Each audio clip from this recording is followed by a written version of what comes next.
اور اللہ نے ہمیں حکم دیا سید الانبیاء سے جب تک محبت نہیں ہوگی تو میں اپنی محبت کو بھی تسلیم نہیں کروں گا۔ اے اللہ تو ہمیں بتا ہم نبی صلی اللہ علیہ وسلم سے تیرے حبیب سے محبت کے لیے ہم کیا کریں؟ اللہ نے ہمیں بتایا درود شریف کی کثرت کیا کرو، تو ہم درود شریف کی کثرت کے قائل ہیں۔ ہم نبی سے پوچھتے ہیں کہ آپ اللہ کے سفیر ہیں، یا رسول اللہ ہم آپ پہ درود کیسے پڑھیں؟ ہمارے نبی نے وہ بھی ہمیں بتا دیا، فرمایا جب دور ہو تو اللہم صلی علی محمد یہ والے درود پڑھا کرو، فرشتے مجھ تک پہنچا دیں گے، اور جب میری قبر پہ آگے پڑھا کرو تو الصلاۃ والسلام علیک یا رسول اللہ، میں ڈائریکٹ تمہارے درود کو سن لیتا ہوں۔ تو ہمارے پاس اس بارے میں بھی ہدایات کیا ہیں؟ واضح ہدایات ہیں۔ اور درود پڑھنے سے عقیدہ توحید مضبوط ہوتا ہے۔ کیوں؟ درود اصل میں دعا ہے اللہ سے، کس کے لیے؟ پیغمبر کے لیے۔ اس میں اور عقیدہ بنتا ہے کہ بھائی پیغمبر بھی اللہ کی رحمت کے محتاج ہے، تبھی تو ہمیں کہا جا رہا ہے پیغمبر کے لیے دعائیں مانگو۔ ہاں ہماری دعا کے محتاج نہیں ہے، اللہ نے تو ویسے بھی پیغمبر پہ رحم کرنا ہے، لیکن ہم انگلی کٹا کے اپنا نام شہیدوں میں لکھوا لیتے ہیں۔ تو ہمیں اللہ نے اپنے حبیب سے محبت کے اظہار کا یہ موقع دے دیا۔ ہم جب پیغمبر سے پوچھتے ہیں یا رسول اللہ، ہر عبادت کے لیے کوئی خاص وقت ہوتا ہے جس میں اس عبادت کی فضیلت بڑھ جاتی ہے۔ روزہ عام دنوں میں رکھو، 3 روزوں کا ثواب، 10 نیکیوں 10 روزوں کا ثواب، رمضان میں رکھو گے تو ثواب بڑھ جائے گا۔ تو یا رسول اللہ ہم آپ پہ جب درود پڑھیں تو کوئی ایسا دن ہے، کوئی ایسا ٹائم ہے جس میں درود پڑھنے سے ہمیں ثواب زیادہ ملے گا؟ آپ صلی اللہ علیہ وسلم نے فرمایا ہاں، جمعے کے دن درود پڑھنے کا ثواب، حدیث کا مفہوم ہے، عام دنوں سے زیادہ ہے۔ اس لیے ہمارے جتنے بھی اکابر ہیں وہ جمعے کے دن درود شریف کی کثرت کیا کرتے تھے۔ یا رسول اللہ آپ اللہ کے حبیب ہیں، اللہ نے قرآن میں حکم دیا ہے من یطع الرسول فقد اطاع اللہ، جو پیغمبر کو فالو کرے گا، پیغمبر کی بات مانے گا، وہ ایسے ہی ہے جیسے اللہ کی۔ تو آپ ہمیں بتائیے درود شریف ہم نے بلند آواز سے پڑھنا ہے یا آہستہ آواز سے؟ ہمارے نبی نے ہمیں تلقین کی کیسے؟ آہستہ آواز سے۔ یا رسول اللہ درود ہم نے انفرادی طور پہ پڑھنا ہے یا جتھے بنا کے پڑھنا ہے؟ آپ صلی اللہ علیہ وسلم نے فرمایا دیکھو آخر میں ایک جنتی فرقہ ہوگا، وہ ہوگا جس پر میں اور میرے صحابہ کا عمل۔ صحابہ نے جتھے بنا کے درود کی محفلیں نہیں لگائی ہیں، جس صحابی کو جہاں موقع ملا انہوں نے کثرت سے پیغمبر پر درود پڑھا۔ ہم نے اپنے اکابر کو دیکھا ہے، اپنے علماء کو دیکھا ہے، آج بھی بزرگان دین کو دیکھا ہے، کوئی مسجد کے اس کے کونے میں بیٹھ کے تسبیح ہاتھ میں لے کے درود شریف پڑھ رہا ہوگا، کوئی مسجد کے اس کونے میں بیٹھ کے میرے شیخ اور اپنے علماء مشائخ کو میں نے دیکھا ہے جب مسجد نبی میں جاتے ہیں 2 گھنٹے، 1 گھنٹے، 2.5 3 گھنٹے، عصر سے مغرب تک کا پورا ٹائم پیغمبر صلی اللہ علیہ وسلم کے روضہ رسول کے نبی کے روضے کے قریب سارا ٹائم درود شریف میں گزار دیتے ہیں۔ یہ وہ طریقہ ہے جو پیغمبر سے محبت کا اظہار کا اللہ نے آپ کو بتایا ہے۔ اے اللہ ہم اور کس طرح سے آپ سے محبت کا اظہار کر سکتے ہیں؟ اللہ نے فرمایا کہ جو پیغمبر سے محبت کرنا چاہتا ہے اسے پیغمبر کے اخلاق اور عادات اپنی زندگی میں لانے پڑیں گے۔ ہمارے پیغمبر صلی اللہ علیہ وسلم جب رات کو تہجد کے لیے اٹھتے تھے تو اس کا خیال کیا کرتے تھے کسی کی آنکھ نہ کھلے۔ جب رات کے وقت آپ گھر میں تشریف لاتے اتنا آہستہ آواز سے سلام کرتے کہ جو جاگ رہا ہے وہ جواب دے دے، جو سو رہا ہے اس کی آنکھ نہ کھلے۔ لیکن ہم پیغمبر سے محبت کا اظہار کیسے کرتے ہیں؟ موبائلوں کے سگنل کیا ہو گئے؟ بند۔ یہ محبت کا اظہار کا کیا ہے؟ اتنے بڑے بڑے جلوس، ناچ گانے اور جو میوزک، موسیقی اور تھرکنا اور پھڑکنا اور روڈ بلاک کر دینا، سیکیورٹی کے مسائل کا کھڑا ہو جانا گورنمنٹ کے لیے، اور کس قدر لوگوں کو تکلیف اور اذیت پہنچنا، یہ پیغمبر صلی اللہ علیہ وسلم کی سیرت بولو نہیں ہے۔ یا رسول اللہ ہم آپ سے محبت کے اظہار کے لیے کون سا حلوہ پکا سکتے ہیں؟ ہم نبی سے محبت، جب تک پیغمبر سے محبت نہ ہو ایمان قابل قبول نہیں ہے، لیکن محبت کا انداز وہ ہوگا جو اللہ کے رسول نے بتایا ہے۔ یا رسول اللہ ہم آپ کی یاد میں کون سا حلوہ پکائیں، کتنی بریانی کی دیگیں آپ کی یاد میں؟ نبی نے فرمایا جو مجھے یاد رکھنا چاہتا ہے وہ روزے رکھے، کیونکہ نبی صلی اللہ علیہ وسلم نے فرمایا، بخاری مسلم کی حدیث، بدترین برتن جو بھر جائے وہ انسان کا پیٹ ہے۔ یا رسول اللہ ہم کتنا کھائیں آپ کی یاد میں؟ نبی نے فرمایا میری یاد میں مجھے خوش کرنا چاہتے ہو، اللہ کو خوش کرنا چاہتے ہو تو کھانا نہیں بلکہ کھانا چھوڑنا پڑے گا، ناغے کرنے پڑیں گے، روزے رکھنے پڑیں گے۔ آپ نے فرمایا بہترین روزہ داؤد علیہ السلام کا روزہ ہے، 1 دن روزہ 1 دن ناغا، 1 دن روزہ 1 دن ناغا۔ نہیں آئی بات میرا خیال ہے سمجھ میں؟ پیٹ بھرنے سے منع کیا، موٹاپے سے منع کیا۔ نبی صلی اللہ علیہ وسلم نے فرمایا، بخاری کی حدیث، سب سے بہترین امت میری، پھر اس کے بعد خیر القرون قرنی ثم الذین یلونہم ثم الذین یلونہم، پھر آپ نے فرمایا اس امت میں برائی آئے گی۔ وہ برائی کیا ہوگی؟ زیادہ کھانا، جس کی وجہ سے موٹاپا پھیل جائے گا۔ بخاری مسلم کی حدیث ہے، کھانے سے پتلا ہوتا ہے، موٹا ہوتا ہے۔ نبی فرما رہے میری امت میں جو سب سے پہلے برائی آئے گی جھوٹ اور موٹاپا۔ یہ بخاری کی حدیث ہے۔ ایک موٹاپا وہ ہوتا ہے جو نیچرلی ہوتا ہے، بہت سے اللہ والوں کو بھی ہم نے دیکھا ہے، وہ بائی نیچر موٹے ہوتے ہیں، بھاری ہوتے ہیں، اس سے یہ کوئی گناہ نہیں ہے، وہ صحابہ کرام میں بھی تھے۔ یہاں اس موٹاپے کی برائی بیان ہو رہی ہے جو حلوے مانڈے کھانے کی وجہ سے، چاہے 11ویں شریف کے نام پہ کھاؤ، چاہے 12ویں شریف کے نام پہ نہ کھاؤ، جب کھاؤ گے اس سے خدا خوش نہیں ہوگا۔ کھانے سے پرہیز کرو گے تو خدا کیا ہوگا؟ خوش ہوگا۔ آپ کہتے ہو ہم کھلاتے ہیں، کھاتے بھی تو ہو، اور جن کو کھلا رہے ہو وہ کون سا وہ لوگ ہیں جن کو 2 وقت کا کھانا نہیں ملا؟ وہ 6 محفلوں کے کھانے 11ویں پھوڑ کے آئے ہوئے ہوتے ہیں آپ کے پاس۔ ہم فراق یار میں گھل گھل کے ہاتھی ہو گئے، اتنے گھلے رستم کے ساتھی ہو گئے۔ یار کا فراق، یار کی جدائی، اس میں گھل گھل کے عاشق موٹا ہوتا ہے کہ دبلا ہوتا ہے؟ بولو نا، دبلا ہوتا ہے۔ لیکن شاعر کہہ رہا ہے آج کا جو عاشق ہے وہ یار کی جدائی میں گھل گھل کے ہاتھی ہو رہا ہے، بجائے پتلے ہونے کے کیا ہو رہا ہے؟ موٹا ہو رہا ہے۔ اتنا گھلتا ہے کہ رستم پہلوان کا ساتھی بن جاتا ہے۔ اسلام میں بھوکا رہنا سنت ہے، پھوڑنا پھاڑنا کھانا پینا یہ سنت نہیں ہے۔ 40 دن نبی کے گھر میں چولہا نہیں جلا، اور اگر آپ کھاتے ہو کھاؤ، مذہب کا لیبل مت لگاؤ اس پہ۔ کھانے پر پابندی نہیں ہے، مذہب کا لیبل تو مت لگاؤ نا کہ بہت ثواب کا۔ میں بھی جاتا ہوں نہاری کھاتا ہوں الحمدللہ، پھوڑتا ہوں، لیکن یہ نہیں کہتا سنت پہ عمل کر رہا ہوں میں، یہ نہیں کہتا میں۔ بھائی دل چاہ رہا تھا کھا لیا ہم نے، مدذل لا لیا، جو سامنے آیا کھا لیا۔ سنت کا لیول نہیں، سنت جب ہے جب روزہ رکھوں گا، جس دن نہیں کھاؤں گا یار آج فاقہ کرو، پھر بتاؤں گا ولاگ بناؤں گا، دیکھو آج میں فاقے سے ہوں، سنت ہے یہ۔ پھوڑنے پھاڑنے کے بھی ولاگ ہم بناتے ہیں بس نہاری کے فضائل سنانے کے لیے، اتنی مزے کی سنت سمجھ کے نہیں پھوڑتے آپ۔ آج ہماری سوسائٹی کھانے کو مذہب سمجھنا شروع کر دیا ہے۔ مذہب نہیں ہے کھانا، فاقے مذہب ہے، بھوکا رہنا مذہب ہے۔ حالت جنابت میں اذکار اور تسبیح پڑھنا۔ حالت جنابت میں تسبیح ہاتھ میں لے کر تیسرا کلمہ، درود شریف، استغفار یا دوسرے اذکار اور دعائیں پڑھ سکتے ہیں۔ ام ساجد انڈیا سے، جی بالکل پڑھ سکتے ہیں، کوئی حرج نہیں ہے اس میں۔ اور خاص طور پہ جو خواتین مینسز کی حالت میں ہوتی ہیں وہ تو بالکل ہی عبادت چھوڑ دیتی ہیں، یہ بھی صحیح نہیں ہے۔ بھائی نماز اور تلاوت نہیں کرنی، باقی عبادتیں تو کریں، تسبیحات پڑھیں، دعائیں مانگیں اللہ تعالیٰ سے۔ اچھا، ناپاکی میں قرآن کی آیت پڑھنا، یہ سوال پوچھا ہے، یہ پوچھنے والے نے نام ہی نہیں لکھا۔ کیا ناپاکی کی حالت میں قرآن کی آیت پڑھ کر دعا کر سکتے ہیں یا نہیں؟ نیز بغیر وضو کے قرآن کی آیت پڑھ سکتے ہیں یا نہیں؟ بغیر وضو کے تو بہرحال قرآن پڑھ سکتے ہیں، البتہ ناپاکی کی حالت میں قرآن کی تلاوت جائز نہیں ہے۔ البتہ قرآن کی وہ آیتیں جن میں دعا کا عنصر پایا جاتا ہے، دعا کے میننگ پائے جاتے ہیں، تو ان آیتوں کو ناپاکی کی حالت میں دعا کی نیت سے پڑھ سکتے ہیں، تلاوت کی نیت سے نہیں پڑھ سکتے۔ جیسے قرآن میں آتا ہے ربنا آتنا فی الدنیا حسنۃ وفی الآخرۃ حسنۃ وقنا عذاب النار، اب یہ دعا ہے لیکن قرآن کی آیت بھی ہے، تو آپ اسے آیت کی نیت سے نہ پڑھیں، ناپاکی کی حالت میں دعا کی نیت سے آپ پڑھ سکتے ہیں۔ اسی طرح آیت الکرسی ہے تو یہ قرآن کی آیت، لیکن اگر آپ ناپاکی کی حالت میں یعنی جنابت میں یا حیض و نفاس کی عورت اگر ہے تو حیض و نفاس کی حالت میں آیت الکرسی قرآن کی تلاوت کی نیت سے نہ پڑھے، ہاں وہ بطور دم کے، بطور رقیہ کے، بطور وظیفہ کے پڑھ سکتی ہے وہ۔ اسی طرح سورہ فلق، سورہ ناس ہے، آپ دم کرنے کے لیے تو پڑھ سکتے ہیں، تلاوت کی نیت سے نہیں پڑھ سکتے آپ۔ ناپاک بستر پر ناپاک کپڑوں میں تلاوت وغیرہ کا حکم، اگر بیڈ یا صوفہ وغیرہ ناپاک ہو جائے تو اس پر بیٹھ کر تلاوت کرنا، ذکر کرنا، یہ دینی بیان سننا جائز ہوگا یا نہیں؟ اس طرح ناپاک کپڑوں میں ان کاموں کا کیا حکم ہے؟ سلمان صاحب لاہور سے۔ دیکھیں یہ سارے کام جائز ہیں کیونکہ طہارت نماز کے لیے شرط ہے، نماز کے علاوہ عبادت کے لیے طہارت شرط نہیں ہے، لیکن یہ بہرحال ادب کے خلاف ضرور ہے کہ جگہ ناپاک ہے، آپ وہاں بیٹھ کے قرآن کی تلاوت کر رہے ہیں، ناپاک کپڑے پہن کے کر رہے ہیں، تو یہ بہرحال ادب کے خلاف ہے، اس لیے اس سے اجتناب کرنا چاہیے۔ اس سے تلاوت کی اہلیت بھی دل سے نکل سکتی ہے، اور ہاں بیان سن لیں، اگر اس کو فوری طور پر پاک کرنے میں کوئی تکلیف ہو رہی ہے تو بیان سننے میں کوئی حرج نہیں ہے، لیکن تلاوت کرنا ناپاک کپڑوں میں یہ بہتر نہیں ہے۔ ناپاکی کی حالت میں آیت کریمہ پڑھنے کا حکم، کیا آیت کریمہ کا ختم بغیر وضو کے ناپاکی میں کیا جا سکتا ہے؟ نیز کیا خواتین دوران حیض آیت کریمہ پڑھ سکتی ہیں؟ فاطمہ بیگم انڈیا سے۔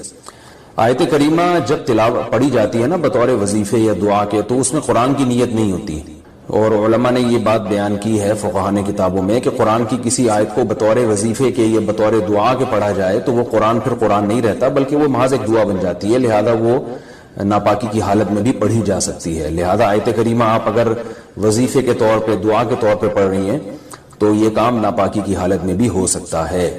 اسی طرح آیت کریمہ کے علاوہ سورہ فاتحہ ہے، یا رات کو سوتے ہوئے جو دم کیا جاتا ہے اپنے اوپر سورہ فلق، سورہ ناس اور سورہ اخلاص کے ذریعے، تو یہ سب جائز ہے، اس میں ناپاکی کی حالت میں بھی کر سکتے ہیں، کیونکہ یہ قرآن کی تلاوت کی نیت سے نہیں ہوتا بلکہ یہ دم یا رقیہ کی نیت سے ہوتا ہے۔ قرآن پورا کرنے کے لیے حالت حیض میں قرآن پڑھ سکتے ہیں؟ میرا قرآن ختم ہونے میں 3 پارے رہ گئے ہیں، پیریڈ شروع ہو گئے ہیں۔ میں نے ایک کلپ میں سنا تھا کہ حیض کی حالت میں قرآن پڑھ سکتے ہیں اور تلاوت بھی سن سکتے ہیں، کیا یہ بات صحیح ہے؟ تلاوت سن تو سکتے ہیں، قرآن پڑھ نہیں سکتے۔ اس بارے میں میرا کلپ موجود ہے یوٹیوب پہ، محترمہ ڈاکٹر فرحت ہاشمی کا ایک ان کے حوالے سے ایک بات چلی تھی، اور جو ان کی اکیڈمی میں کام کرنے والی خواتین ہیں انہوں نے ایک فتوے کو وائرل کیا تھا جس میں یہ بتایا گیا تھا کہ حالت حیض میں بھی عورت قرآن کو ہاتھ لگا سکتی ہے۔ اس پر میں نے کلپ ریکارڈ کروایا تھا، تو میں محترمہ ڈاکٹر فرحت ہاشمی صاحبہ کا حوالے اس لیے دے رہا ہوں کہ میرا نام لکھ کے نا جب یہ سرچ کریں گے تو اس پہ وہ کلپ آپ کے پاس آ جائے گا، تو اس میں پہلے پورا مدلل اس پر میرا بیان ہے دلائل کے ساتھ کہ حالت حیض میں عورت قرآن کو ہاتھ نہیں لگا سکتی۔ مقصد خدا نخواستہ ڈاکٹر فرحت ہاشمی صاحبہ پر تنقید کرنا نہیں ہے کہ علمی مسئلے میں ان سے اختلاف کرنا ہے، اور مجھے یہ یقینی بھی معلوم نہیں ہے کہ ڈاکٹر فرحت ہاشمی صاحبہ کی رائے کیا ہے اس بارے میں۔ کسی نے مجھے بتایا تھا کہ ان کی یہ رائے ہے اور وہ اس کو پروموٹ کرتی ہیں کہ حالت حیض میں عورت قرآن کو ہاتھ لگا سکتی ہے، تو اس پر میں نے دلائل سے ایک بات ریکارڈ کروائی تھی، وہ آپ سرچ کر لیں۔ قطع نظر اس سے کہ باقی ڈاکٹر فرحت ہاشمی ایسا کہتی بھی ہیں کہ نہیں کہتی، واللہ عالم۔ باقی ڈاکٹر فرحت ہاشمی صاحبہ کا جو ایک کام ہے ماشاءاللہ قرآن کی خدمت کے حوالے سے، اس کا میں بہرحال معترف ہوں۔ کراچی سے ایک خاتون نے سوال پوچھا ہے کہ ایام حیض میں غیر یقینی صورتحال ہو تو غسل کب کریں؟ حیض کے آخری دنوں میں جب ہمیں دن میں صرف یہ 1 یا 2 بار اسپاٹنگ ہوتی ہے، یقین نہیں ہوتا کہ اب خون آئے گا یا نہیں، تو ہمیں غسل کرنے کے لیے کتنا انتظار کرنا چاہیے؟ نیز اگر ہم نے انتظار کیا اور بلیڈنگ نہ ہوئی تو کیا ان نمازوں کی قضا کرنی ہوگی؟ یہ سوال اگرچہ حیا کے خلاف ہے لیکن بہت زیادہ پوچھا جاتا ہے اور خواتین بہت پریشان ہوتی ہیں۔ دیکھیے، جب کم سے کم حیض کی مدت 3 دن ہے، 3 دن کے بعد کسی خاتون کو جب حیض آنا رک جائے تو خواتین کو اپنی عادت کا علم ہوتا ہے، اگر غالب گمان ہو کہ اب دوبارہ بلڈ نہیں آئے گا، حتیٰ کہ اسپاٹنگ بھی نہیں ہوگی، غالب گمان قریب بیقین ہو، تو ان پر لازم ہے کہ وہ غسل کریں اور نماز شروع کر دیں۔ لیکن اس کے بعد اگر 10 دن کے اندر اندر دوبارہ ذرا سی بھی بلیڈنگ ہو گئی، ذرا سی بھی، تو اس کا مطلب یہ تھا کہ وہ جو نماز پڑھی تھی وہ ناپاکی کی حالت میں پڑھی تھی، لہذا وہ نمازیں لوٹانے کی تو ضرورت نہیں ہے کیونکہ وہ نماز ہوئی نہیں سرے سے۔ لیکن جیسے ہی اسپاٹنگ ہو تو دوبارہ سے رک جائیں نماز پڑھنے سے، اور پھر جب غالب گمان ہو کہ اب دوبارہ بلیڈنگ نہیں ہوگی تو دوبارہ غسل کر کے نماز شروع کریں۔ تو یہ ہے، تو ان کا جو اصل سوال تھا کہ ہمیں غسل کے لیے کتنا انتظار کرنا پڑے گا، تو اپنا غالب گمان دیکھنا پڑے گا آپ کو۔ جب غالب گمان ہو جائے کہ اب بلیڈنگ بالکل بھی نہیں ہوگی تو آپ پر لازم ہے کہ آپ غسل کریں اور نماز پڑھیں، اور اگر اس کے بعد یعنی غالب گمان نہیں ہے یہ، بلکہ ایک تردد ہے کہ شاید ہو شاید نہ ہو، تو پھر غسل کرنا لازم نہیں ہے، کیونکہ الیقین لا یزول بالشک، یقینی چیز تھی حیض کا ہونا، اس کا ختم ہونے کا جب تک یقین نہیں ہوگا تو غسل نہیں کیا جائے گا۔ البتہ بعض دفعہ ایسے ہوتا ہے کسی خاتون کا خیال یہ ہوتا ہے کہ اب دوبارہ مجھے بلیڈنگ ہوگی، اور اس خیال سے انہوں نے غسل ہی نہیں کیا، تو پھر پتہ چلا کہ بلیڈنگ تو نہیں ہو رہی، تو پھر جو نماز قضا ہوئی ہے اس کی قضا بھی کرنی پڑے گی۔ خواتین کو اس کا بہت خیال کرنا چاہیے کہ جب ایام ہوں ان کے مینسز کے تو وہ نماز کی بہت زیادہ حفاظت کریں۔ قرآن مجید میں اللہ تعالیٰ کے ارشاد ہے حافظوا علی الصلوات، نمازوں کی حفاظت کرو، محافظت۔ تو محافظت اسی طرح سے ہوتی ہے، اس کا خیال کرنا پڑتا ہے۔ تو فجر کی نماز اکثر خواتین کی گول ہو جاتی ہے کیونکہ وہ سوتے ہوئے میں گزر رہی ہوتی ہے اور اس دوران بلیڈنگ بند ہو چکی ہوتی ہے۔ تو جب خواتین کو اندازہ ہو کہ ان کے ایام حیض پورے ہو گئے ہیں، جیسے کسی کو 4 دن آتا ہے، کسی کو 5 دن آتا ہے، ایک عادت ہوتی ہے ہر عورت کی، تو 4 دن جیسے آنے کی عادت ہے، تو 4 دن کے بعد پھر ان پر لازم ہے کہ وہ صبح صادق کے وقت اٹھ کر دیکھیں کہ ہمیں بلیڈنگ آ رہی ہے یا بند ہو گئی ہے۔ ایسا نہ ہو کہ سوتے سوتے میں نماز ہی قضا ہو جائے۔ تو تو اگر بلیڈنگ بند ہو گئی ہے تو اس وقت غسل کر کے فجر پڑھیں. اور اگر بعض دفعہ یہ بھی ہوتا ہے کہ عشاء کی نماز بھی لازم ہو جاتی ہے. مثال کے طور پر صبح صادق کا وقت شروع ہو رہا ہے 5:30 پر، 5:30 بجے صبح. تو اب رات کو تو خاتون کا خیال یہ تھا کہ بلیڈنگ ہو رہی ہے اور آخری دن ہے ان کا ایام حیض کا، تو ان پر لازم تھا کہ وہ صبح صادق سے پہلے اٹھ کے دیکھیں کہ واقعی بند ہو چکی ہے یا نہیں. اگر بند ہو چکی ہے تو پھر یہ عشاء کی نماز بھی واجب ہے، عشاء کی نماز بھی پڑھنی پڑے گی آپ کو. تو بعض خواتین بالکل اس میں غفلت سے کام لیتی ہیں. میں یہ نہیں کہہ رہا کہ ابھی بلیڈنگ شروع ہوئی ہے تو رات کو دوبارہ ہر رات کو اٹھ کے دیکھنا شروع کریں کہ بلیڈنگ ہے یا نہیں ہے. تو جو عادت ہے وہ اس کو تو گزرنے دیں. 3 یا 4 دن کی کسی کو عادت ہے، کسی کو 5 دن کی عادت ہے، لیکن جس دن یہ احتمال شروع ہو جائے کہ اب بلیڈنگ رک سکتی ہے تو اس دن عشاء کی نماز اور فجر کی نماز میں خاص طور پر خیال کریں، کیونکہ یہ 2 نمازیں سوتے میں گزر جاتی ہیں. نماز کی ہر رکعت میں سورہ اخلاص پڑھنا. فرض نماز میں ہر رکعت میں سورہ اخلاص پڑھ سکتے ہیں. خلیفہ شاہ نیو یارک سے پڑھ سکتے ہیں، نماز ہو جائے گی. حدیث میں آتا ہے ایک صحابی نماز میں بار بار سورہ اخلاص پڑھتے تھے. آپ نے ان کو بلا کے پوچھا، انہوں نے کہا مجھے اس سے محبت ہے، تو آپ نے ان کو جنت کی بشارت دی. تو اگر کسی کو عقیدہ توحید سے محبت ہے، اللہ تعالیٰ کی توحید ہے اس میں، اس نیت سے پڑھتا ہے تو انشاءاللہ کوئی حرج نہیں ہے. لیکن نارملی یہ عمل ناپسندیدہ ہے. صحابہ نے شکایت بھی اسی وجہ سے کی تھی نا کہ نبی کا عام معمول یہ نہیں تھا. تو بہتر یہی ہے کہ ایک رکعت میں کوئی سورت پڑھیں، دوسری میں دوسری پڑھیں، تیسری میں تیسری سنتیں پڑھ رہے ہیں تو تیسری میں کوئی اور سورت. بہتر یہی ہے. کبھی کبھار اگر ہو جائے تو کوئی حرج نہیں ہے. عصر سے پہلے نفل نماز کا حکم. عائشہ صاحبہ نیو یارک سے پوچھتی ہیں عصر سے پہلے نفل نماز پڑھ سکتے ہیں؟ پہلے جتنی چاہیں پڑھیں، بعد میں نہیں پڑھ سکتے. عصر کی نماز کے بعد نفل پڑھنا جائز نہیں ہے. ہاں قضاء عمری پڑھ سکتے ہیں، یہ کوئی اور قضا نماز ہو جائے تو وہ پڑھ سکتے ہیں، لیکن نوافل عصر کے بعد نہیں پڑھ سکتے. پہلے جتنے چاہیں پڑھیں. نماز میں آنکھ بند کرنا جائز ہے؟ کیا نماز میں آنکھ بند کر سکتے ہیں اور کتنی دیر تک؟ عابد خان سعودی عرب سے. نماز میں آنکھ بند کرنا مکروہ ہے، ناپسندیدہ ہے، کیونکہ نبی صلی اللہ علیہ وسلم ہمیشہ آنکھیں کھول کے نماز پڑھتے تھے. تو اس لیے بہتر یہی ہے کہ نماز میں آنکھ کھول کے نماز پڑھیں آپ. اندھیرے میں نماز پڑھنے کا حکم. اندھیرے میں نماز پڑھنا ممنوع ہے یا نہیں؟ عثمان غنی آئی لینڈ سے. کوئی ممنوع نہیں ہے، پڑھ سکتے ہیں. عبد الرشید صاحب راجستھان انڈیا سے پوچھتے ہیں کیا نماز میں بسم اللہ پڑھنا واجب ہے؟ کیا بسم اللہ الرحمن الرحیم نماز کی پہلی رکعت میں پڑھی جائے گی یا ہر رکعت میں پڑھنا لازم ہے؟ بھائی لازم کسی رکعت میں بھی نہیں ہے، سنت ہے. بہتر ہے جب پہلی رکعت میں آپ اللہ اکبر کہہ کے نیت باندھتے ہیں تو ثنا پڑھیں. ثنا کے بعد اعوذ باللہ من الشیطان الرجیم، پھر بسم اللہ الرحمن الرحیم، پھر سورہ فاتحہ پڑھیں. سورہ فاتحہ کے بعد اگر آپ درمیان سے کہیں سے تلاوت کر رہے ہیں سورت کے تو پھر بسم اللہ نہ پڑھیں. اگر سورت کے شروع سے تلاوت کر رہے ہیں تو پھر بسم اللہ الرحمن الرحیم دوبارہ پڑھیں. اور جیسے الم تر کیف فعل ربک پڑھ لی یا قل واللہ پڑھ لی تو سورت شروع کرنے سے پہلے بسم اللہ پڑھیں آپ، سنت ہے. پھر جب دوسری رکعت کے لیے آپ کھڑے ہوں گے تو پھر سورہ فاتحہ سے پہلے بسم اللہ، اور پھر جب سورہ فاتحہ پڑھ کے نئی سورت شروع کریں گے تو بسم اللہ.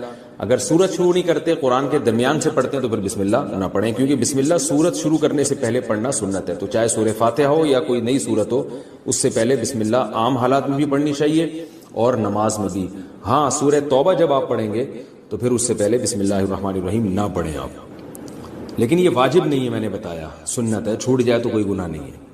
کیا عشاء کے صرف 4 فرض پڑھ سکتے ہیں؟ اگر کوئی عشاء کی نماز لمبی ہونے کی وجہ سے چھوڑ دیتا ہے تو اگر وہ صرف 4 فرض پڑھ لے تو کیا اس کی عشاء کی نماز ہو جائے گی؟ اسی طرح اگر عصر کی بھی صرف 4 رکعت فرض پڑھ لے تو کیا اس کی نماز ہو جائے گی؟ کوئی گناہ تو نہیں ہوگا؟ حنا صاحبہ بہاولپور سے. جی حنا صاحبہ بالکل فرض نماز ہو جائے گی. 17 رکعتیں سوچ کے نماز ہی چھوڑ دینا عشاء کی، یہ تو بہت بڑا ظلم ہے. تو 4 فرض یہ بہت زیادہ ضروری ہیں. اگر کوئی سنتیں نہیں پڑھ رہا، صرف 4 فرض پڑھ لیتا ہے تو فرض تو ذمے سے ساقط ہو گئے نا، ورنہ فرض چھوڑنا تو کبیرہ بہت بڑا گناہ ہے اسلام میں. تو کسی بھی طرح ہو فرض بہرحال پڑھے. باقی عشاء کے بعد 2 سنتیں مؤکدہ ہیں تو وہ بھی پڑھ لے، کیا جا رہا ہے اس میں، وہ بھی مؤکدہ ہیں. کبھی کبھار چھوڑ دے تو کوئی حرج نہیں ہے، لیکن چھوڑنے کا معمول بنا لینا اس میں گناہ کا خطرہ ہے. ایسا شخص قابل ملامت ہے، نبی کی شفاعت سے محروم ہونے کا خطرہ ہے. تو اس لیے 2 سنتوں کو کبھی معمول بنانا چاہیے. کبھی کبھار چھوٹ جائے تو کوئی حرج نہیں ہے، لیکن بہرحال 2 سنتوں میں اور 4 فرض میں زمین آسمان کا فرق ہے. 2 سنتوں کے چکر میں 4 فرض کبھی بھی نہ چھوڑیں. نہیں پڑھے جا رہے تو 4 فرض ہی پڑھ لیں. تو لیکن عام 2 سنتوں کا بھی معمول بنا لیں تو 6 رکعتیں عشاء کی، جس کو ہم کسی حد تک ضروری کہہ سکتے ہیں. 4 فرض تو وہ تو فرض ہیں بہرحال، اور 2 سنتیں مؤکدہ ہیں. وہ چھوڑنا حرام اور کبیرہ گناہ تو نہیں ہے لیکن قابل ملامت ہے ایسا شخص جو سنتیں نہ پڑھے. اور وتر 3 رکعت وتر رہ گئے وہ پوری رات میں کبھی بھی پڑھ لیں, وہ بھی واجب ہیں, وہ چھوڑیں گے تو گناہگار ہوں گے. باقی عصر سے پہلے 4 رکعتیں پڑھنا وہ سنت ہے, وہ لازمی نہیں ہے. پہلے سوال ہے جی محمد صاحب انڈیا, محمد صاحب کی طرف سے جو انڈیا سے ہیں, کیا نماز میں نیت کے لیے یہ کہنا ضروری ہے کہ میں 4 رکعت فرض نماز پڑھ رہا ہوں, منہ میرا کعبہ شریف کی طرف, امام صاحب کے پیچھے, یا دل میں ہی پتا ہو کہ آپ 4 رکعت فرض پڑھ رہے ہیں تو یہ بھی کافی ہوگا؟ دیکھیں, یہ کہ منہ میرا کعبہ شریف کی طرف اور اس امام کے پیچھے, تو منہ تو کعبہ شریف کی طرف ہوتا ہے تو نماز ہوتی ہے, اس لیے اس کی نیت ضروری نہیں ہے. باقی یہ کہ امام کے پیچھے میں دل میں اتنا ارادہ کافی ہے کہ میں جماعت سے نماز پڑھ رہا ہوں, اب اکیلا نہیں پڑھ رہا. بعض دفعہ انسان صف میں کھڑا ہوتا ہے اپنی نیت باندھ لیتا ہے, تو دل میں بس اتنا ارادہ ہوتا ہی ہے جب آپ صف میں کھڑے ہیں تو اور کیا کرنے کے لیے کھڑے ہیں, اپنی نماز تھوڑی پڑھنے کے لیے کھڑے ہیں. تیسرا مسئلہ یہ کہ 4 رکعت فرض پڑھ رہا ہوں, 2 رکعت فرض پڑھ رہا ہوں, یہ نیت لغو ہے. آپ فجر کے 2 فرض پڑھ رہے ہیں اور آپ نیت یہ کریں میں 4 پڑھ رہا ہوں تو بھی فجر کے 2 ہی ہوں گی, اس سے کوئی فرق نہیں پڑے گا, کیونکہ وہ اللہ کی طرف سے پہلے سے 2 رکعت متعین ہے, آپ کے 4 کہنے سے وہ فرق نہیں پڑے گا. ظہر میں آپ نے یہ نیت کر لی کہ میں ظہر کی 2 رکعت پڑھ رہا ہوں تو بھی نماز آپ کی ہو جائے گی, کیونکہ ظہر کی 4 رکعت ہوتی ہیں, 2 ہوتی نہیں ہیں. سفر میں آپ نے 2 پڑھنی ہے, اگر آپ نے یہ نیت کر لی میں 4 پڑھ رہا ہوں تو بھی 2 ہی پڑھنی پڑیں گی اور نماز ہو جائے گی, کیونکہ سفر میں اللہ کی طرف سے 2 متعین ہے. تو صرف اتنی نیت کرنی ہے کہ ظہر ہے یا عصر ہے, کیونکہ ظہر میں آپ کے پاس یہ بھی آپشن تھا کہ آپ پچھلی کوئی قضا پڑھ لیں, یہ بھی آپشن تھا کہ سنت پڑھ لیں, یہ بھی آپشن تھا کہ فرض پڑھ لیں. تو یہ 3 آپشن تھے آپ کے پاس, تو ان میں سے ایک کو آپ نے خود متعین کرنا ہے کہ فرض پڑھ رہا ہوں یا سنتیں. نمبر 2, ظہر پڑھ رہا ہوں یا پچھلی کوئی قضا پڑھ رہا ہوں. تو جب آپ نے یہ نیت کر لی کہ نہیں جی ظہر ہے, تو 4 رکعتیں 2 رکعتیں یہ لغو کام ہو جائے گا, اس کی ضرورت نہیں ہے. بس اتنی نیت کہ ظہر ہے اور فرض ہے بس. یعنی فرض سے میری مراد کہ ظہر ہے, آج کی ظہر ہے, یہ بھی ضروری نہیں کہ فرض ہے, کیونکہ ظہر تو ہے ہی فرض, تو سنت نہیں ہے. سنتیں پڑھ رہے ہیں تو دل میں یہ نیت ہو کہ یہ ظہر میں سنت پڑھ رہا ہوں, میں فرض نہیں پڑھ رہا. تو بس اتنا, یہ اتنی کافی ہے. آج کل نیتوں میں بہت زیادہ غلو ہونے لگا ہے. نماز میں نیت ضروری ہے یا تکبیر کہنا کافی ہے؟ فرض نماز میں نیت کرنی ہوگی یا صرف اللہ اکبر بولنا ہوگا؟ اگر نیت کرنی ہوگی تو وہ اردو میں کریں یا عربی میں کریں. سلمہ صاحبہ دبئی سے, دیکھیں نیت نماز میں ضروری ہے لیکن نیت دل کے ارادے کا نام ہے, اور دل میں ارادہ انسان اپنی زبان میں ہی کرتا ہے جو اس کی مدر لینگویج ہے. بس دل میں نیت کرتا ہے میں نماز پڑھ رہا ہوں, تو بس اتنا کافی ہے. پھر جو نماز ہے اس کی نیت کر لیں, ظہر کی ہے تو ظہر کی نیت کر لیں, عصر کی ہے تو عصر کی, فرض کی ہے تو فرض کی کر لیں. بس دل میں نیت کافی ہے, اس کا انگلش عربی اردو سے کوئی تعلق نہیں ہے. ہو جائے گا.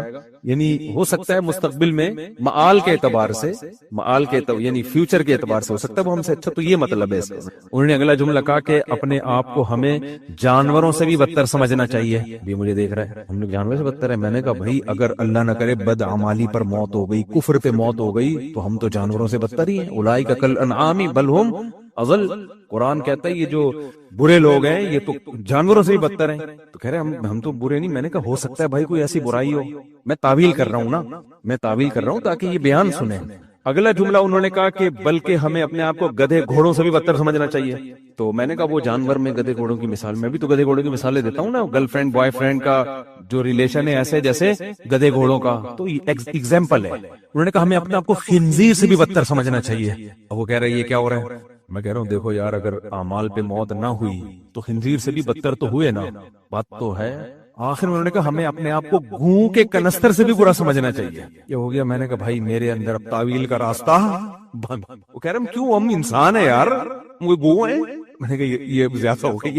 اب یہ میرے سے, ترکی کے میوزیم میں تھے ہم لوگ, میرے ساتھ ایک میرے دوست تھے, 2017-18 کی بات ہوگی. ترکی کے میوزیم میں ہمیں چیزیں وزٹ کروائی جا رہی تھی. یہ پتہ نہیں فلاں علیہ السلام کا, حضرت فلاں پیغمبر کا, یہ فلاں ہے حضرت علی کا یہ کرتا ہے, یہ حضرت سیدہ فاطمہ کا جبہ ہے. ہم نہیں ہے بھی کہ نہیں ہے, لیکن ہم نے کہا چلو یہ کہہ رہا ہے تو ہوگا, وہ ہمیں وزٹ کرانا نا. یہ فلاں ہے, یہ حضرت حسین کیا پتہ نہیں کیا ہے تلوار ہے. ایک جگہ ہم گئے, ایک لاٹھی لٹکی ہوئی تھی. ہم نے کہا یہ کیا ہے؟ اب تک ہم تعویل کر رہے ہیں یار, ہو سکتا ہے ہو سکتا ہے. اس نے کہا یہ حضرت موسیٰ علیہ السلام کی لاٹھی. میں نے دوست سے کہا, میں نے کہا یہ زیادہ ہو. اس سے جو پرانی رپورٹیں تھی وہ بھی کیا ہو گئی, وہ بھی کینسل. کچھ بھی نہیں ہے, کچھ ہوگا, میں نہیں کہہ رہا ساری چیزیں غلط نہیں ہے, لیکن میں نے کہا یار موسیٰ علیہ السلام کی لاٹھی یار. بس کر دو بھائی. تو پھر لطیفہ یاد آتا ہے مجھے, وہ ایک آدمی کہنے لگا کہ دو پھینکو بیٹھے ہوئے تھے نا, ایک نے کہا ہمارے دادا کا اتنا بڑا استبل تھا, اس میں گھوڑا اگر 500 سال بھی دوڑتا نا وہ استبل ختم نہیں ہوتا. اس نے کہا بھائی میرے دادا کے پاس اتنی بڑی لاٹھی تھی, یہیں سے بیٹھ کے چاند سورج کی سیٹنگ کرتے رہتے تھے بیٹھ کے نا, لاٹھی سے یہ والا ستارہ ادھر لے جاؤ, یہ والا ستارہ ادھر لے. سامنے والے بولا بھائی اتنی بڑی لاٹھی تیرے دادا رکھتے کہاں تھے؟ جھوٹ بول رہے, کہہ رہے تیرے دادا کے استبل میں رکھتے تھے. وہ کہاں رکھتے تھے؟ تیرے دادا کے استبل میں. تو یہ جو بتا تھا, یہ منہ مبارک کے نام پہ اتنا جھوٹ بولا جاتا ہے. ہر سال کہیں نہ کہیں ربیع الاول میں منہ مبارک کی زیارت ہو رہی ہے. خدا کے بندو, جیسے نبی کی پر جھوٹی بات منسوب کرنے کے بارے میں نبی نے فرمایا من کذب علی متعمدا فلیتبوأ مقعدہ من النار, جو مجھ پہ جھوٹ باندھے وہ اپنا ٹھکانہ جہنم میں بنا لے. تو ایسے ہی نبی کی طرف کسی جھوٹی چیز کی نسبت کرنے والا بھی اپنا ٹھکانہ جہنم میں بنا لے. یہ منہ مبارک پاکستان میں کس کے پاس کہاں سے آ گیا بھائی؟ تیرے پاس دبئی میں زیارت ہو رہی ہے, ہر چھٹے آدمی کے پاس منہ مبارک کے نام پہ لوگوں کو بیوقوف بنا رہا ہوتا ہے وہ. تو یہ ایسا نہیں ہے, کوئی بھی ایسا کہے نا منہ مبارک ہے, نہیں بھائی کوئی سند نہیں ہے ہمارے پاس اس کی کہ یہ نبی صلی اللہ علیہ وسلم کا کہ بال مبارک ہیں. جھوٹی خبریں ہیں اس بارے میں. تو میں کیا بات کر رہا تھا, پھر دائیں میں نکل گیا. ہاں, تو وقار الگ, وہ جو تواضع ہے نا, ہم گوں کے کنستر سے بھی. اب مسئلہ یہ ہے کہ مجھے بھی اب ہنسی آنے لگی کہ یار یہ زیادہ ہو گئی. اب میں نے کہا یار اتنی پروقار محفل ہے اور مجھے ہنسی آئے گی اور پھر لوگ بولیں گے مفتی طارق مسعود صاحب ہو کے ہنس رہے ہیں بیان میں. میں نے بڑی مشکل سے سب, خیر جب میں باہر نکلا تو پھر میں کھلکھلا کے ہنسا ہوں. میں نے کہا یار یہ تواضع کی سپرلیٹو ڈگری ہے. ہوں کا کنستر بھی, میں نے کہا یار زیادہ ہو گئی ہے بھائی. تو تواضع الگ, تواضع کس کی کیفیت کا نام ہے؟ دل کی کیفیت کا. تو وقار کا مطلب یہ, یعنی تواضع کا مطلب یہ نہیں اپنے آنکھوں کا میں خاکسار. میں لطیفہ سنایا تھا نا, ایک آدمی نے پوچھا آپ کا نام کیا ہے؟ اس نے کہا کلب حسین, حسین کا کتا. اس نے کہا آپ کا نام کیا؟ اس نے کہا خنزیر اللہ, یعنی وہ حسین کے کتے سے بھی زیادہ اپنے آپ کو نیچے گرا دیا اس نے, کہ جب نام میں اتنی تواضع چل رہی ہے تو ہم تم سے بھی 4 ہاتھ آگے. تو تکبر بری چیز ہے, لیکن وقار کیا ہے؟ اچھی چیز. وقار کا مطلب آپ کے کپڑے استری ہوئے ہوئے ہوں. ہمارے شیخ حضرت مفتی رشید احمد صاحب بہت اللہ والے بزرگ تھے. دنیا کی محبت, یقینی دعویٰ کسی کے بارے میں نہیں کرنا چاہیے, لیکن اگر میں حلف بھی اٹھا لوں نا کہ ان میں دنیا کی محبت نہیں تھی, نہ شہرت کی لالچ, نہ دولت کی لالچ, نہ تکبر. ظاہریت جو ہم جانتے ہیں, یقینی دعویٰ کسی کے بارے میں کرنے کی اجازت نہیں ہے, لیکن وقار اس قدر تھا. حضرت بغیر استری کے کپڑے کبھی نہیں پہنتے. حالانکہ مشہور کیا ہے؟ سادگی. اور حضرت کے ہاں جو امام ہوتا تھا نا, اس کو بھی یہ تھا کہ چنٹیں نہ پڑی ہوئی ہوں اور استری والے کپڑے ہوں, پورے سیدھے. سمجھ رہے؟ امام میں حضرت نے ترجیح دیتے تھے کہ دبلا امام اور بھاری جسم والا امام, اگر کمپٹیشن ہو تو دبلے کو رکھتے تھے. فرماتے تھے جو بھاری جسم والا امام ہے, جب وہ رکوع سے اٹھتا ہے اس کی کرتا پیچھے اٹکنے کا خطرہ ہوتا ہے. مجھے بہت الجھن ہوتی ہے منظر دیکھ کے. یہاں بھی نہیں اٹکنے دیتے تھے, کمر میں. تو بالکل حضرت کا یہ تھا کہ صفائی ستھرائی اور کپڑے کیسے ہوں؟ سیدھے ہوں. وائٹ کپڑے پہنتے تھے اور کوئی کلر نہیں پہنتے تھے. نفاست تھی, یہ وقار تھا. پہن سکتے ہیں, کوئی بھی کلر کے کپڑے پہن سکتے ہیں. ان کا یہ تھا وائٹ کپڑے. بعض ہم نے لوگوں میں کلچر دیکھا, کندھے پہ رومال رکھتے ہیں, پھر وہ رومال منہ میں ڈال کے جا رہے ہوتے ہیں. حضرت نے کسی مولانا کو دیکھ لیا کہ کندھے پہ رومال, اور وہ رومال جو ہے نا منہ میں رکھ کے کہیں باہر سفر. حضرت نے غصہ کیا, یہ کیا منہ میں اب رومال منہ میں رکھا ہوا ہے آپ نے؟ اول تو رومال کندھے پہ ڈالا کیوں ہے؟ ضرورت کیا ہے اس کی؟ لیکن چلو, بعض لوگوں کا کلچر ہوتا ہے, وہ کندھے پہ رومال رکھتے ہیں, ان کا کلچر ہے. تو تبھی دیکھو دین جو ہے نا, دین یہ صرف کتابوں سے نہیں آتا. دین کو سمجھنے کے لیے اہل اللہ کی صحبت بہت ضروری ہے. صرف کتابی دین ہوگا نا تو تواضع پہ جب کوئی رسالہ پڑھے گا تو خاکسار بن جائے گا. صحیح ہے نا؟ کیا بن جائے گا؟ خاکسار. اور وہی گوں کا کنستر, اور میں گھٹیا انسان, میں بہت ذلیل, میں یہ میں فلانا, اور عجیب سا بن جائے گا وہ. اور جب وہ بیان سنے گا تکبر کے خلاف یا تکبر کے خلاف کتابیں پڑھے گا تو وقار بھی جائے گا اس سے. وہ فرق نہیں کر پائے گا کہ باوقار شخص اور متکبر شخص میں فرق ہوتا ہے. سادگی پہ جب بیان سنے گا تو ناڑا لٹک رہا ہوگا اس کا, اس کو سمجھے گا حضرت جی کیا ہیں؟ سادہ ہیں, کیونکہ ناڑا ان کا ہر وقت میرا تو نہیں لٹک رہا بھائی. تو بعض لوگ ہوتے ہیں ناڑے لٹک رہے ہوتے ہیں, کہیں اول جلول سے عجیب, ایک پائنچا گھٹنے تک, دوسرا پائنچا نیچے تک. حضرت جی کہیں جی سادہ بہت ہے. سادہ نہیں ہے حضرت, وہ ایٹیٹیوڈ نہیں ہے. سمجھ رہے ہیں؟ حضرت کو تھوڑا سا سیٹنگ پہ لانے کی ضرورت ہے.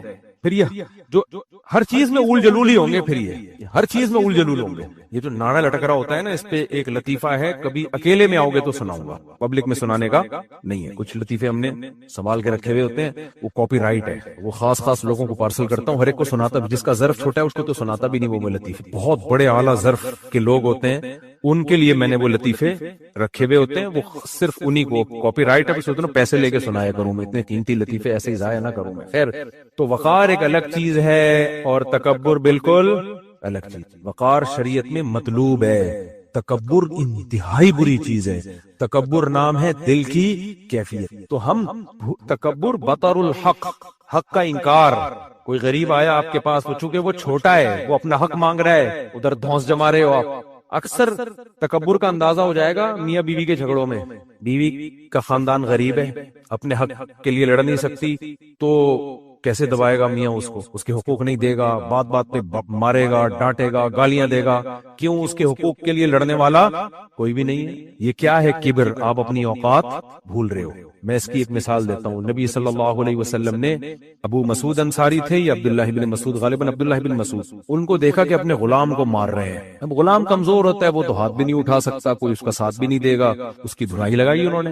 نبی صلی اللہ علیہ وسلم نے دیکھ لیا، آپ نے فرمایا اللہ اقدر علیک منک علیہ. اے ابن مسعود، تم جو اس غلام کو مار رہے ہو نا، تو جتنی تمہیں اس کے اوپر قدرت ہے سزا دینے کی، اللہ کو تم پہ اس سے بھی زیادہ قدرت ہے تمہیں سزا دینے کی. عبداللہ بن مسعود ایک دم خوفزدہ ہو گئے اور فوراً کہا ہوا عتق لوجہ اللہ، یا رسول اللہ یہ اللہ کے لیے آزاد.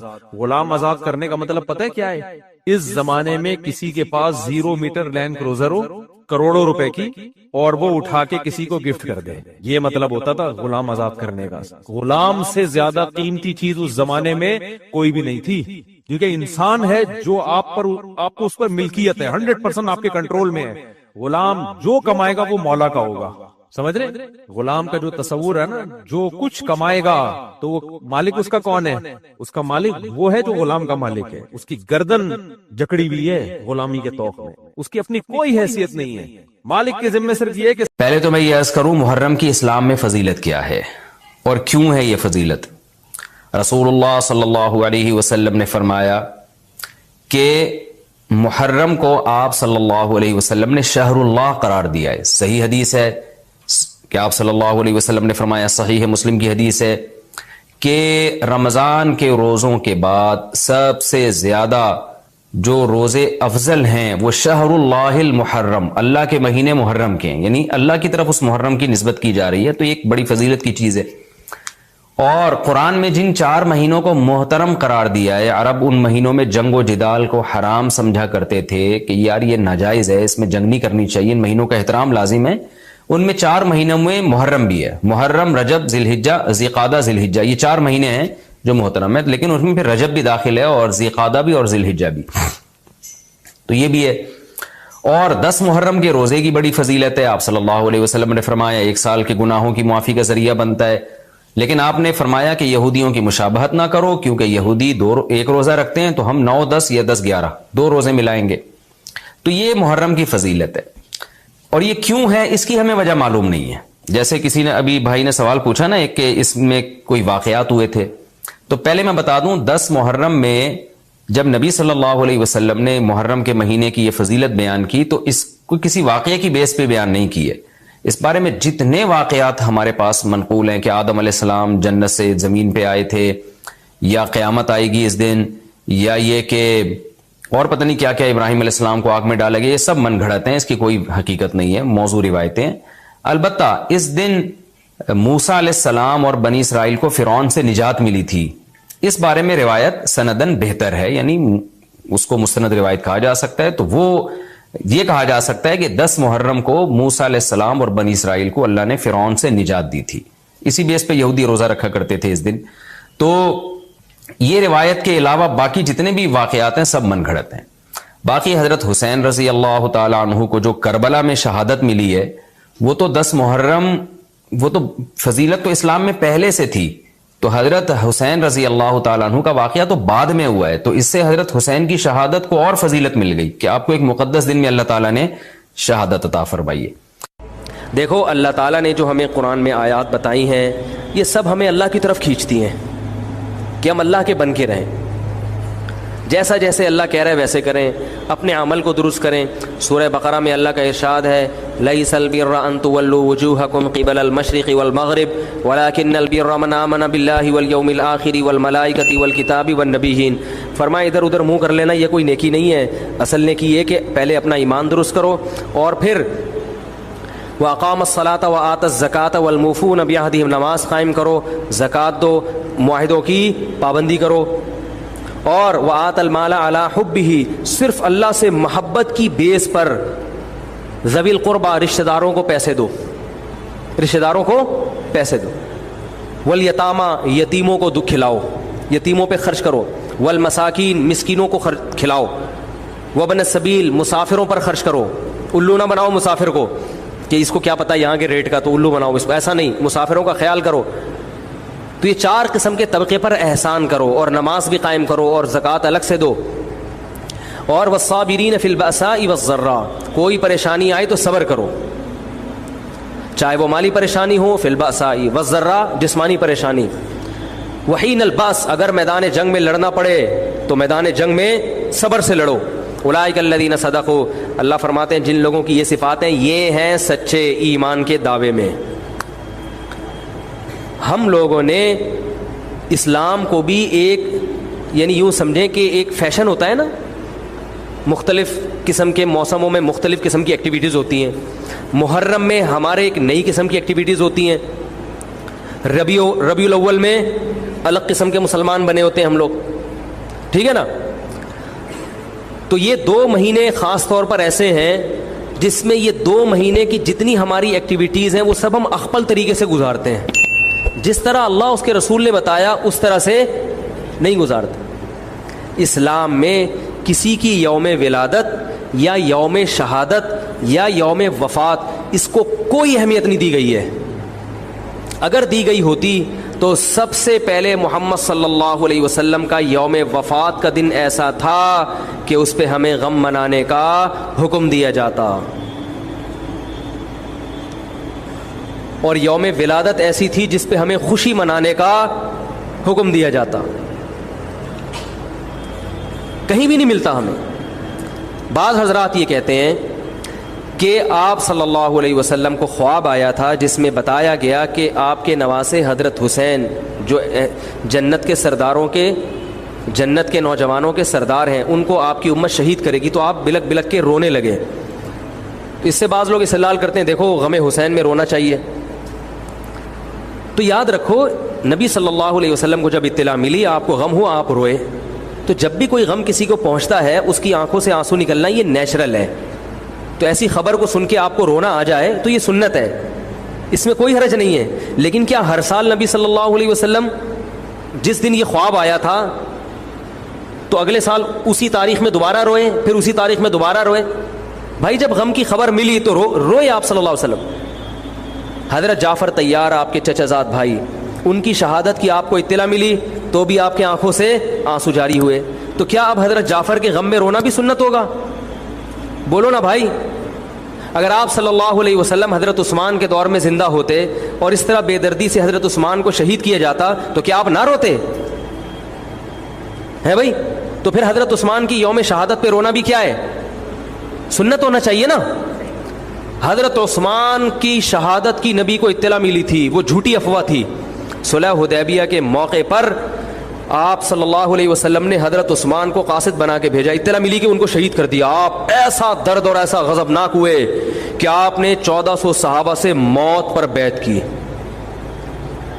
تو جب آپ کو سچی مچی کی اطلاع ملتی کہ واقعی ابھی تو افواہ تھی، یقین نہیں تھا، جب آپ صلی اللہ علیہ وسلم کو حقیقت میں اطلاع ملتی کہ آپ شہید ہو گئے تو کیا آپ نہ روتے؟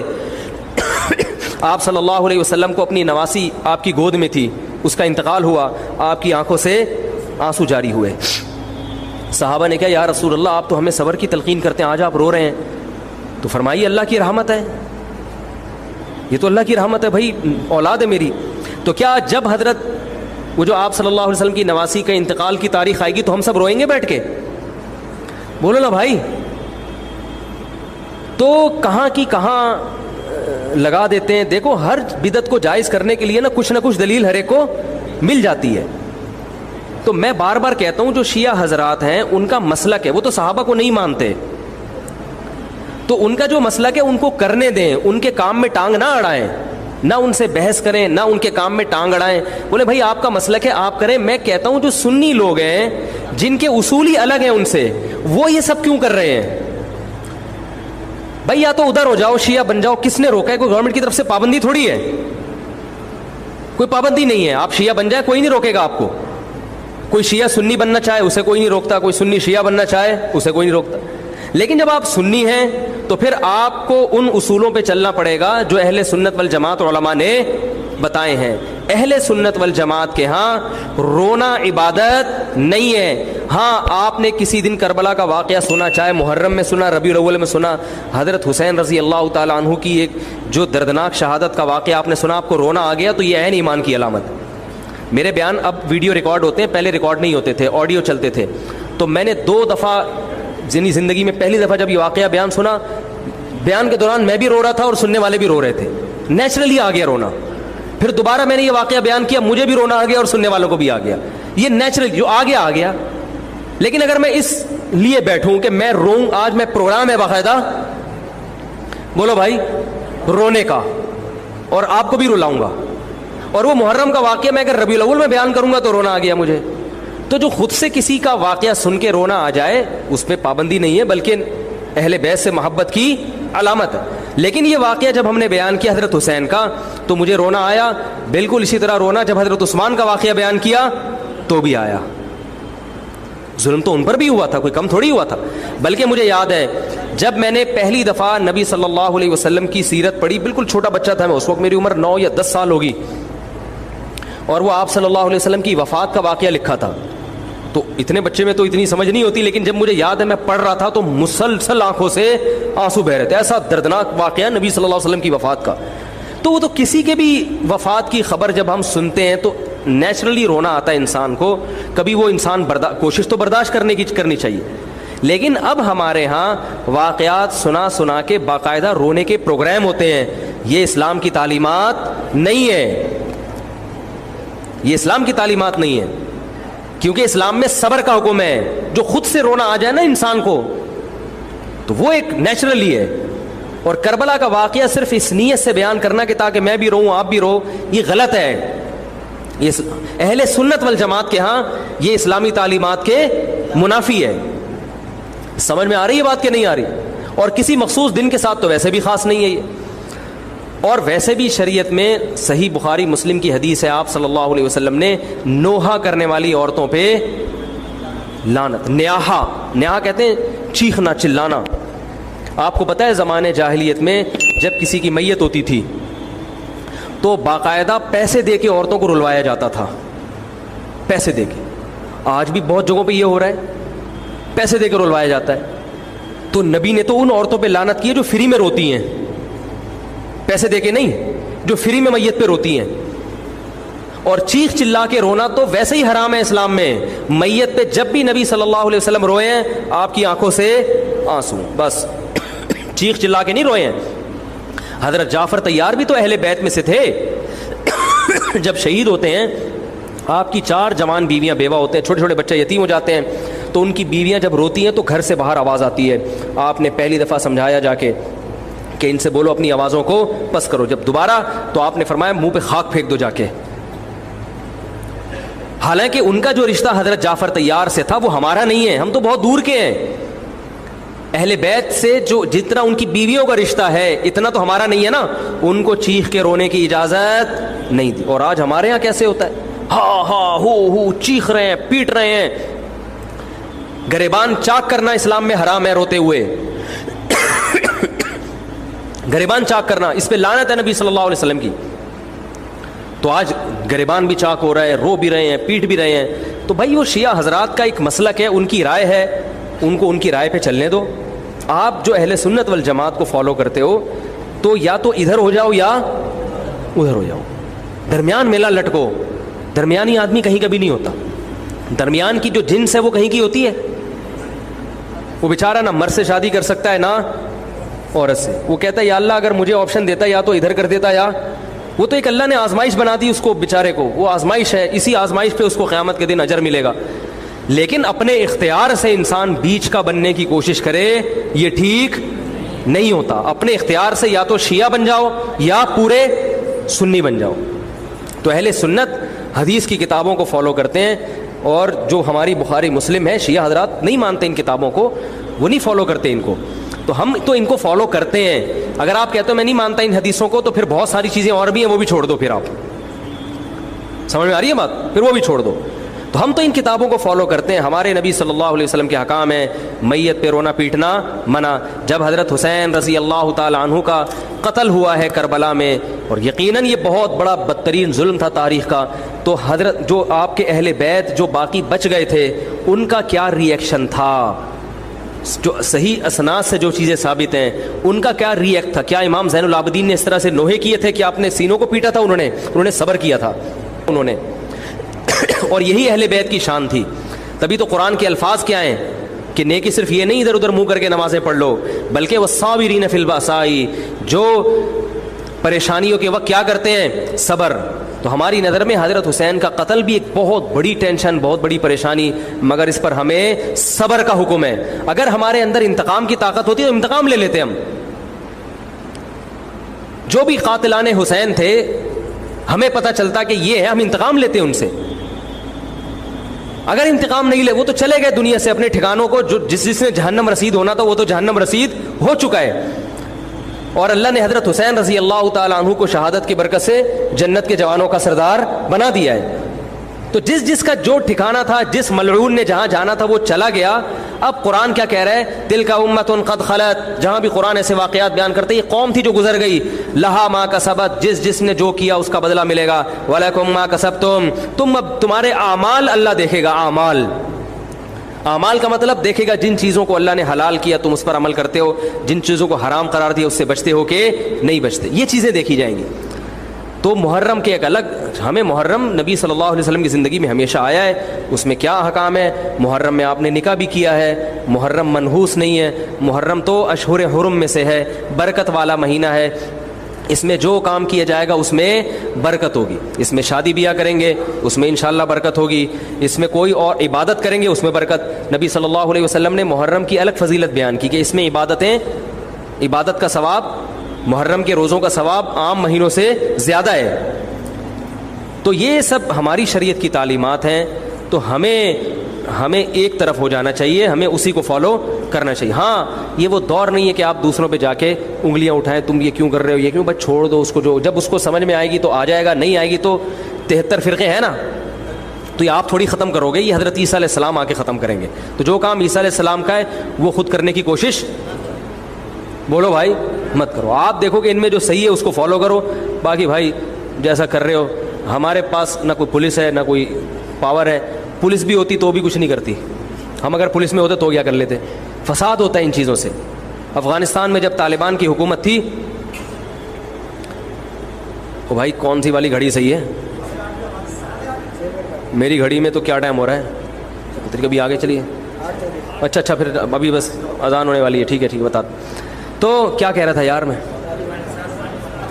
وہاں افغان طالبان کی جب حکومت تھی 5 سال, تو انہوں نے بھی شیعہ کے امام بارگاہ کو ختم نہیں کیا تھا.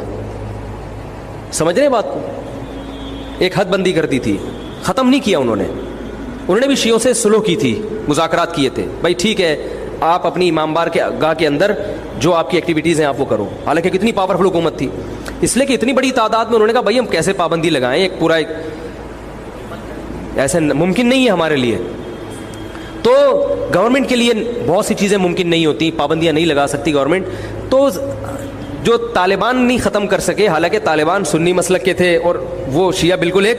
میں نے وہاں امام بارگاہ میں اذانیں بھی سنی ہیں, ریڈیو پہ اذان آتی تھی امام بارگاہ سے, میں نے خود سنی ہے کہ بھائی میں نے یہ کہاں سے آ رہی ہوں, میں افغانستان سے, میں اس وقت اذان ہوں. افغانستان کا چینل اس وقت آتا تھا طالبان کا اردو میں چینل, تو اس میں اذان آ رہی ہوتی تھی شیعہ حضرات کی. تو فرقواریت کا یہ طریقہ ختم کرنے کا نہیں ہے کہ آپ جا کے ان کو چھیڑیں, تنگ کریں. بھائی یہ بہت عرصے سے چلے آ رہے ہیں, چلتے رہیں گے. جو صحیح ہوگا اس کو حضرت عیسیٰ علیہ السلام نافذ کر دیں گے, جو غلط کو ڈیلیٹ کر دیں گے خود ہی. اگر ہم غلط ہوئے تو حضرت عیسیٰ علیہ السلام سب سے پہلے ہماری گردنیں اڑا کے ہمیں ڈیلیٹ کر دیں گے, ٹھیک ہے نا. اگر وہ غلط ہوئے تو ان کو ختم کر دیں گے, تو یہ ان کا کام ہے. آج کسی کے بس میں یہ نہیں ہے. تو میں یہ اس لیے کہہ رہا ہوں کہ لڑو مت, گالی گلوچ مت کرو, فیس بک پہ ایک دوسرے کے خلاف نیگیٹو کمنٹس مت کرو, کیونکہ ہم اختلافات کے متحمل نہیں ہیں. ہمیں بہرحال قومی سطح پہ ایک ہی بن کے رہنا ہے. پاکستان کے مقابلے میں جو ہمارے دشمن ہیں ان کے مقابلے میں ہمیں ایک بن کے رہنا. جہاں تک مذہب کا تعلق ہے, بھائی آپ کا مسلک اجازت دیتا ہے آپ کریں, ہمارا مسلک ہمیں اس کی اجازت, ہمارا مسلک ہمیں ماتم دیکھنے کی بھی اجازت نہیں دیتا. سمجھ میں آ رہی ہے بات؟ ہمیں دیکھنے کی بھی اجازت نہیں, ہم دیکھیں گے بھی نہیں. آپ کا مسلک ہے آپ کریں. تو لڑنا بھڑنا نہیں ہے. میں صرف یہ کہہ رہا ہوں کہ ایک طرف ہو جاؤ, یا ادھر یا بولو بھائی ادھر ہو جاؤ. تو ہم یہ چیزوں کو غلط سمجھتے ہیں, نہ ماتم کو جائز سمجھتے ہیں, نہ رونے پیٹنے کو جائز سمجھتے ہیں. جس طرح سے رویا جا رہا ہے, کسی کو واقعہ کربلا سن کے رونا آ جائے, یہ ایمان کی علامت ہے اہل بیت. لیکن یہ کوئی سنت عمل نہیں ہے کہ باقاعدہ اس کو رلانے کے لیے آرڈر پہ بٹھایا جائے کہ چلو کربلا کا واقعہ سن کے رونا سنت ہے تو آپ بیٹھو تو رو. ایسا نہیں ہے, کچھ ایسی شریعت میں نہیں ہے. اللہ تعالیٰ سے دعا ہے کہ اللہ تعالیٰ ہمیں اہل سنت والجماعت میں اگر ہم ہیں تو حقیقی معنوں میں اس میں داخل کر لے, اور پھر اسی کو فالو کرنے کی توفیق عطا فرمائے, اور ملک کو بدامنی سے محفوظ فرمائے. ایک تو KPK کے ایک بہت بڑے عالم حضرت مولانا شیخ ادریس صاحب, حضرت مولانا شیخ ادریس صاحب جو شیخ الحدیث بھی تھے, مجھے ان کے بارے میں پہلی مرتبہ اس وقت پتہ چلا جب میں جاپان کے ٹرپ پہ گیا تھا. تو جنہوں نے مجھے بلایا ارشاد بھائی ہیں, وہ پہلے شیخ ادریس صاحب کو بھی بلا چکے تھے. وہاں میں نے لوگوں سے ان کی بڑی تعریف سنی تو مجھے تجسس ہوا بھائی کون ہیں KPK کے عالم ہیں جن کے علم اور تقویٰ پہ لوگ اتنا ناز کرتے ہیں, KPK کے لوگ. پھر میرا پشاور جانا ہوا, گاؤں دیہاتوں میں جانا ہوا, وہاں بھی میں نے ان کے بارے میں سنا. پتہ چلا جامعۃ الرشید میں ہمارے کچھ ٹیچر ایسے ہیں جو ان کے شاگرد ہیں براہ راست, حضرت مولانا ادریس صاحب کے رحمہ اللہ تعالی. تو ہمارے دل میں بھی عقیدت پیدا ہوئی, اطلاع ملی کہ جی ان کو شہید کر دیا گیا. شہادت سے پہلے 15-20 دن ان کے خلاف سوشل میڈیا پہ ایک بہت ہی غلیظ قسم کا پروپیگنڈا کیا گیا. ان کا بیان میں نے سنا, بیان تو پشتو میں ہے لیکن وہ بہت آسان پشتو ہے, واضح ہے. اس میں انہوں نے بتایا کہ میں حق بیان کروں گا, پھر فوج کی تعریف کی, آرمی چیف کی تعریف کی. اس کے بعد پھر سوشل میڈیا پہ ان کے خلاف جو طوفان بدتمیزی مچایا گیا ہے ان کے خلاف, شرم کے سارے تقاضوں کو بالائے طاق رکھے. تو پہلے میں آپ سے چند اصولی باتیں کروں گا. جنہوں نے سوشل میڈیا, جو قاتل ہیں وہ تو دہشت گرد ہیں, وہ تو بعد میں آتا ہوں ان پر. میں پہلے جن لوگوں نے سوشل میڈیا پہ ان کو پریشان کیا, دیکھو اگر آپ کو آرمی چیف کی تعریف پسند نہیں ہے تو آپ بولو کہ ہم شیخ الحدیث کی اس رائے سے متفق نہیں ہیں, بس اتنا کافی ہے. نہ کسی کی عقیدت میں پاگل ہو جاؤ, کسی سیاستدان یا کسی چیف کی عقیدت میں, نہ نفرت میں پاگل ہو جاؤ. ہماری قوم میں اعتدال ختم ہو گیا ہے. اگر آپ کو حضرت کی مخالفت کرنی تھی, جو سوشل میڈیا پہ جنہوں نے ان کے خلاف پروپیگنڈا کیا نا, 15 دن جو اسٹریس دی ان کو, جس عذاب میں ڈالا ہے ان کو, میں ان لوگوں سے مخاطب ہوں جس جہالت کا مظاہرہ کیا ہے. اگر آپ کو ان کے بیان سے اتفاق نہیں تھا, آپ کا خیال تھا آرمی چیف کی تعریف نہیں ہونی چاہیے تھی, زیادہ سے زیادہ آپ بھی یہ کلپ ریکارڈ کروا دیتے کہ حضرت سے ہمیں بہت عقیدت ہے, حضرت کے علم اور تقوی پر ہمیں بڑا ناز ہے, حضرت کی اس بات سے ہم اختلاف کرتے ہیں. یہ ٹھیک ہے, اس طرح سے ریئیکشن ریکارڈ کروانا اگر آپ کا خیال ہے کہ وہ غلطی پر تھے. لیکن جو طوفان بدتمیزی ان کے خلاف سوشل میڈیا پہ مچایا گیا ہے, پھیلایا گیا ہے, اس سے پتہ چلتا ہے کہ لوگ کسی سیاسی لیڈر کی عقیدت میں بھی اعتدال نہیں ہے اور مخالفت میں بھی اعتدال نہیں ہے. بھائی اگر آپ کو کسی سیاسی لیڈر سے محبت ہے, اس کے کسی کام کی بیس پہ, تو آپ کو علماء سے کیوں محبت نہیں ہے؟ کیا وہ انہوں نے زندگی میں کوئی کام نہیں کیے؟ صرف علم ہی, دین کا علم ایک ایسی بنیادی چیز ہے, اگر ذرہ برابر بھی ایمان ہونا تو انسان کو اہل علم سے محبت ہوگی. جو 1-1.5 ہفتہ 15 دن ان کو اذیت دی ہے نا, جو سوشل میڈیا پہ ہم بھی دیکھ رہے تھے, اتنا آگے جانے کی کوشش مت کرو. کسی سیاسی لیڈر کی محبت میں بھی پاگل مت ہو جاؤ اور نفرت میں بھی پاگل مت ہو جاؤ. آج کل لوگ نفرت کرتے ہیں اس میں بھی پاگل ہو جاتے ہیں اور محبت میں بھی پاگل ہو جاتے ہیں. آپ تھوڑا سا سافٹ کارنر رکھو. ہمارے بھی بڑے جب کوئی بات کرتے ہیں تو بعض دفعہ ہمیں بھی اس سے تھوڑا سا اشکال ہوتا ہے, مرض کر دیتے ہیں حضرت اس بات سے ہمیں کیا ہے اختلاف ہے. مجمع میں بھی کہہ دیتے ہیں ہمیں ان سے. بھائی علماء کی اطاعت کی جائے گی اس علم میں جو اللہ نے ان کو دیا ہے. سیاست میں اگر وہ کوئی بات کرتے ہیں, آپ کو ان سی بات سے اختلاف ہے, تو اعتدال کے ساتھ آپ اس رائے کو بیان کر دو. میں نہیں کہہ رہا آپ ان کی بات کو 100% درست مانو, لیکن اس بات کا بھی امکان ہے کہ وہ صحیح بول رہے ہو. ضروری نہیں کہ آپ کی رائے صحیح ہو. میں تو اس کو فرض کر رہا ہوں کہ غلط بھی اگر انہوں نے بولا بالفرض, تو آپ کو اگر ان سے اختلاف ہے کسی بھی, اور یہ آئندہ بھی ہو سکتا ہے. دیکھو آپ کے والد جب یہ JUI اور PTI کے پھڈے چل رہے تھے نا, عمران خان کی حکومت تھی, JUI والے بہت زیادہ عمران خان کے خلاف